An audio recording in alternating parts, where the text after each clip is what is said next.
Good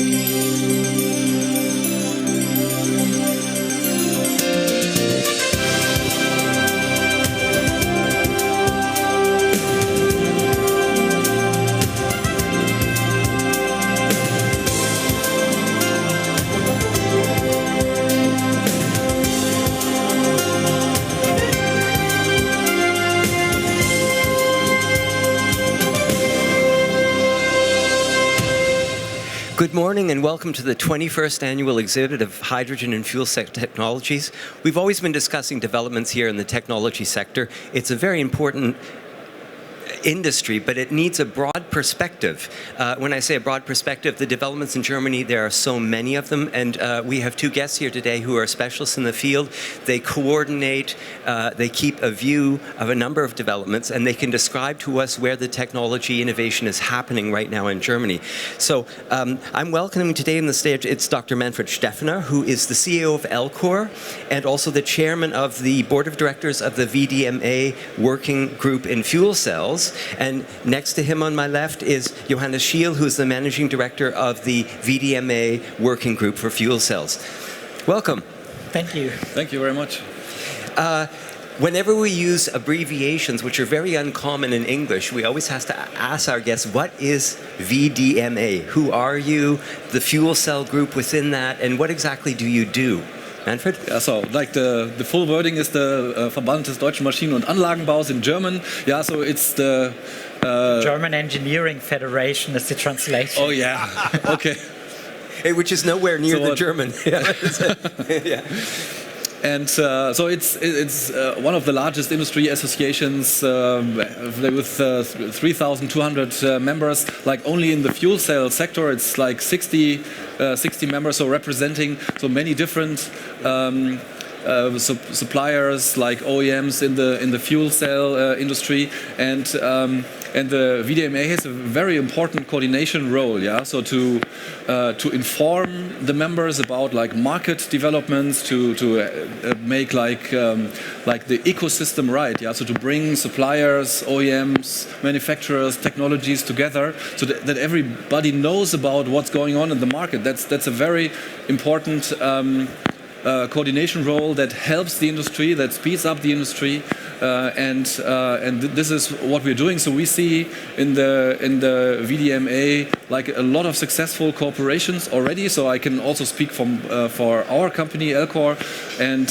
so this is like a perfect environment to be in. When we talk about the fuel cell industry in Germany, what is its size and what is its tendency? Is it growing quickly? Is it stagnant? Yeah, we are doing surveys every 2 years, and we usually present them every second year at this event. We did the last survey last year, and the result was for the year 2015, the manufacturers of fuel cells for heating systems, for stationary applications, even larger stationary applications, and early markets, they have a revenue. Had a revenue in 2015 of about 150 million euro, and they were striving for a revenue in 2020 in the area of 1.8 billion euro. So a tenfold growth in a very short time period of 6 years. 5 to 6 years. So let's see if that will be possible to reach. Whereas in 2015, around 1,500 members of staff were counted by our members. The prognosis for 2020 is about 6,000 members of staff in the fuel cell business. So that's around where we stand as a German industry. Globally, fuel cell industry already reached 1 billion euro market a year ago. Volume, I think there's a few 10,000 people active in that industry. So we strive to be there in 10 years where the globe is now. Mm-hmm. Okay, that's an overview of the size of the industry. Of course, you're in the industry and you're interested in the size of the market. How much can you sell? What's the retail situation like? What is the size of the fuel cell market in Germany, and how is it developing? Yeah, so we see like the fuel cell market developing very well. So you know maybe that. So I founded like many years ago like in another company, so which sold like in the meanwhile like about 40,000 fuel cells. So with this company, so we ramped up in the year 2005. So now with the company Elcore, yeah, so we sold like in the last year over 200 units. So and we did like the same number this year only like in the so around about the first quarter. So there's like a significant ramp in the industry, especially now, like in the stationary segment, yeah, for home appliances. So I think that's at the moment like the segment that really speeds up. But so we see like definitely other segments that are coming and and which will see like the ramp up phase like in the next years. Mm-hmm. Yeah. Of course, when we talk about large industries, there's always been a positive role in many sectors. I think of the automobile industry, where the government does help. Whether it's by way of policy or support, strong industries do need to have government support in some form, even if it's certifying technologies for future applications. What is the status of government support for the fuel cell industry in Germany? Are you happy about it, Johannes? Yeah, I think the government plays a terrible important role. Unfortunately, the industry is somehow a little bit dependent on support with early industries, especially in the energy field, where all technologies are more or less subsidized. So without research support, without demonstration support, it is very difficult to enter such difficult market as the energy market, where the power market price is on the floor, where the other technologies are highly supported. Mm-hmm. So therefore, it was logical that for such an important changing technology as the fuel cell industry, that there was a need for such activities. And with the National Innovation Program, it was very important that the different ministries put their forces together in such a large program with a volume of around 700 million euro in 10 years. That made the development possible until now. And now we see that the government is willing, because the industry was delivering. They spent far more than 700 million in the last 10 years, much more than 1 billion euro, even 1.5 possibly. So the industry was very much investing, and therefore the government said, okay, we're going to continue this program. We're going to have a national innovation program number 2. And this is for the next 10 years, and then you have to fly without our support. Mm-hmm. Then probably there will be basic research support as with all other technologies, but the ramp up phase will be supported to some extent, but then you have to fly yourselves. Mm-hmm. And I think that's fair enough. It's a long period of time, but this is really an industry that is a game changer. So it needs some time, and we are hopeful that with what has been presented ahead of our session, with the technology introduction program or market introduction or deployment program for stationary fuel cells in the home system market, there will be another good story for ramp up of the industry in one field. And then we of course we see bus programs, and we see a lot of support for hydrogen solutions, also in the infrastructure, but not only in the infrastructure, but also in the energy field. So there's a lot of movement, a lot of money flowing from the industry, and a lot of support from the government. And we are looking forward very hopefully to see a successful industry with a larger volume of revenues and then jobs in near-term future. So, and I just want to add like an example. So for example for Elcore, so this NIP program really helped. Yeah. So we have invested in total like a significant double-digit million amount like into the technology over the last 9 years. Yeah. So and now basically coming into the ramp-up phase. So that was like very important support. Otherwise, like this technology would not have been possible to develop. Yeah.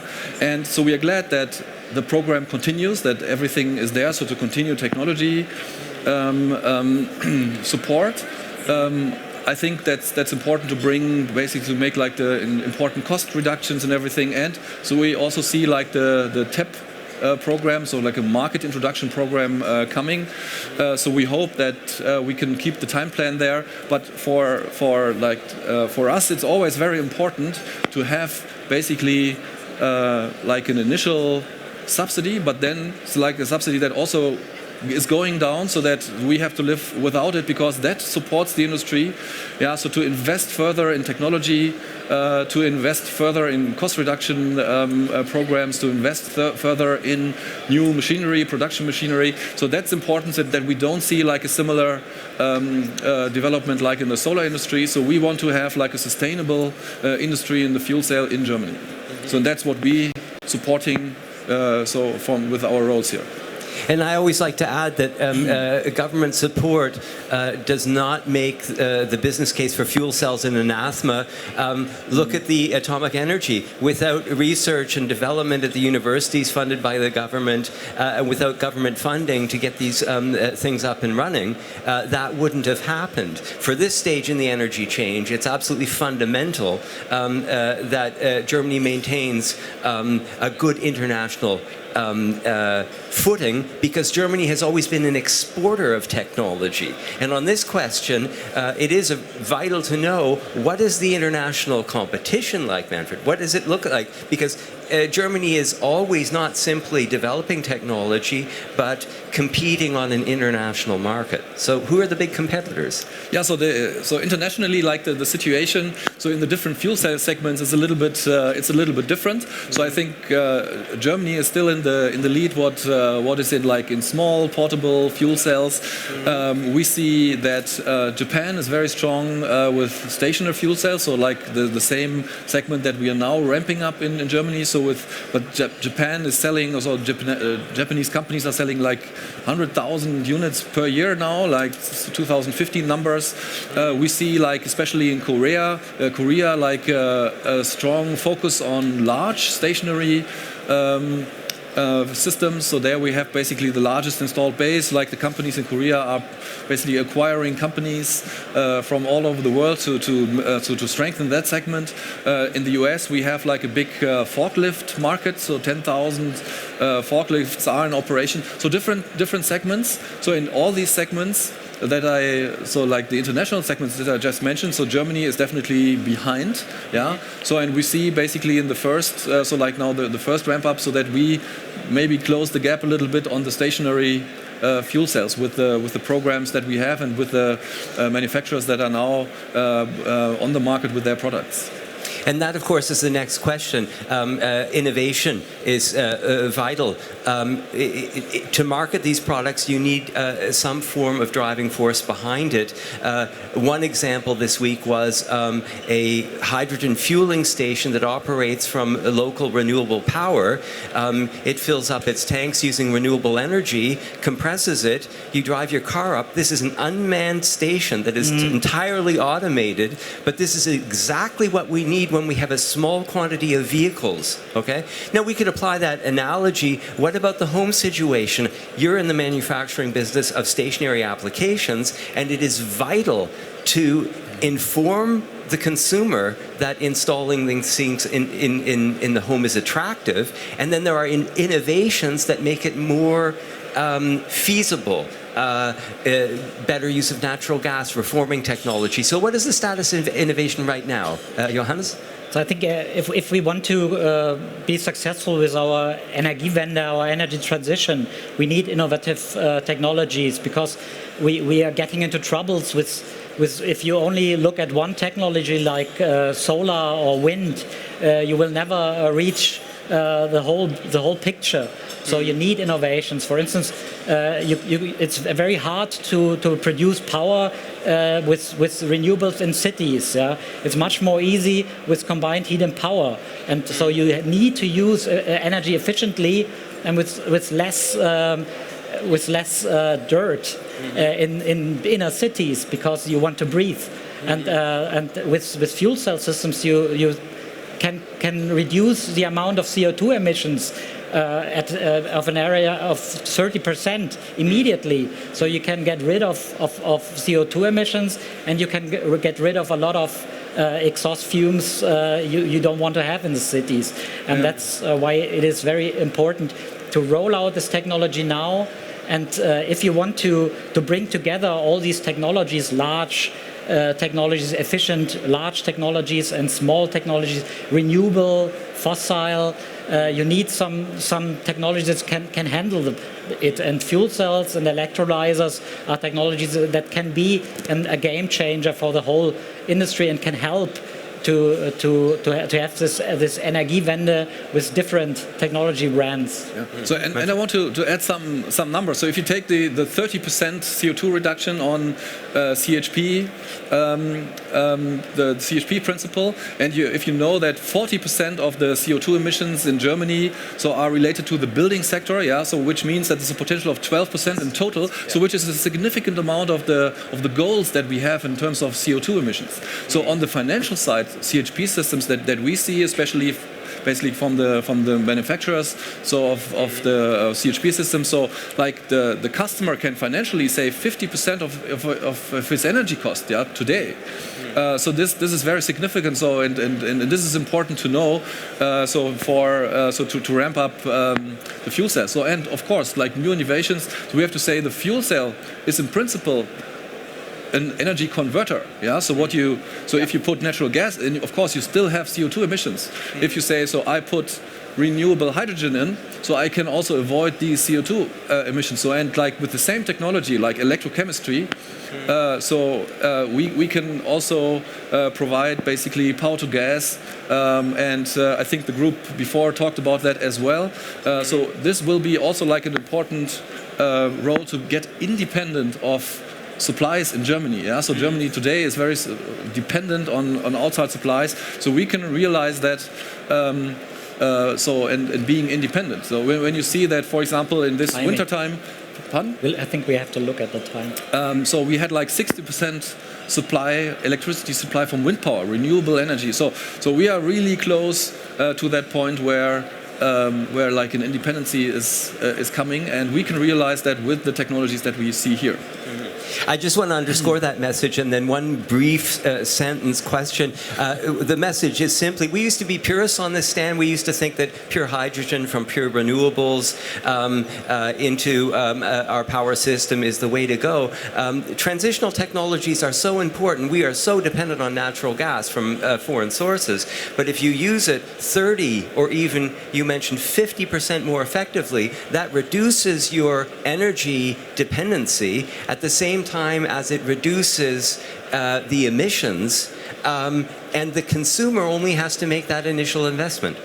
But in the long run, he's going to save money. Okay, that for me is such an important message. Last question. We, of course, have this excess quantity of renewable energy. I say excess because they turn wind turbines off. Briefly, is this wonderful situation with excess renewable energy also going to force the innovation and application of fuel cell technology? If you could cap that in a sentence each of you, Manfred? So I think like renewable energy and like CHP are a perfect combination. So CHP can stabilize the grid. And has like the base power that you need. So and renewable energy takes the peak, provides like potential storage opportunities, and this combination is really perfect. Okay. Nothing to add. Okay, we've done it then. Thank you very much. It's been interesting. I've been talking to Dr. Manfred Stefener, who's CEO of Elcore and chairman of the board of directors of VDMA Working Group Fuel Cells, and Johannes Schiel, who's managing director at VDMA Working Group Fuel Cells. It's been a pleasure. Hope to see you back next year. Yeah, we're going to have a short press meeting in room 415 for those who are interested in more details about our work. We are going to launch our new